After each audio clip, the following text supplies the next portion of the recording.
Moving back to the East here, and you had Trae Young, who was just awesome in Game 4, a win for the Hawks to even up that series with the Sixers. That one stands 2-2 right now. Philadelphia at home, 6.5-point favorites. Felix, is it too high?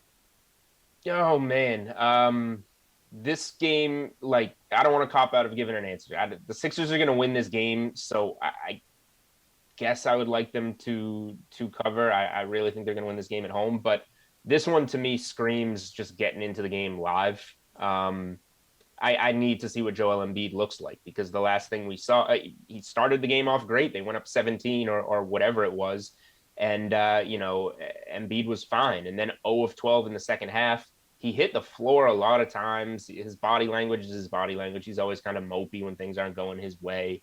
I think things should start to go his way at home in Game 5. Let's remember Embiid scored 79 points in the first two games of this series, 44 in the two games in Atlanta. He should be a lot better at home.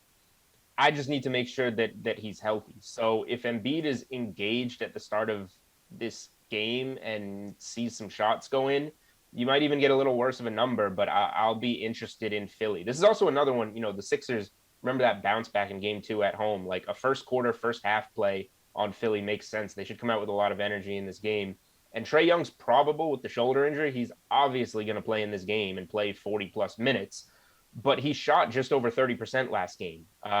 So it's not to say that the shoulder injury isn't going to affect him. Look how much the hamstring affected Harden last night. He couldn't buy a bucket. So Young's going to be impactful in this game, but his being dinged up and missing some shots might be a little bit more of a storyline than we're letting on here.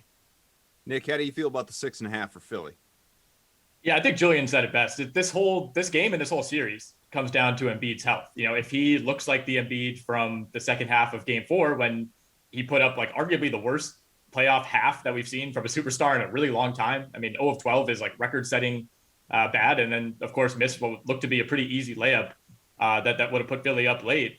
If he looks like that, then Philly probably loses this game, and 6.5 is way too high. But if he looks like the Embiid from the first 14 quarters of this series, then I think that's about right. And I think, Julian was kind of on the right track, that Philly has a good chance to retake control of this series. They've been the better team for the vast majority of these games. I mean, it doesn't really feel like it's a 2-2 series. I think Philly, as long as Embiid is healthy, should rightfully still feel pretty confident about pulling this out. And for as bad as Embiid was in the second half, they still had a great chance to win that game. Some other things didn't go their way either. But, as long as that meniscus isn't getting worse as the series goes on, I do think Philly probably wins this game tonight.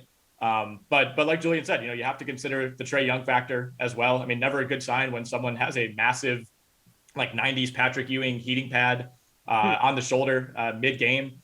So for as much as you have to worry about Philly's health with its star, that's a concern on the other side as well. So, the line feels a little bit high, but I do like Philly to close tonight.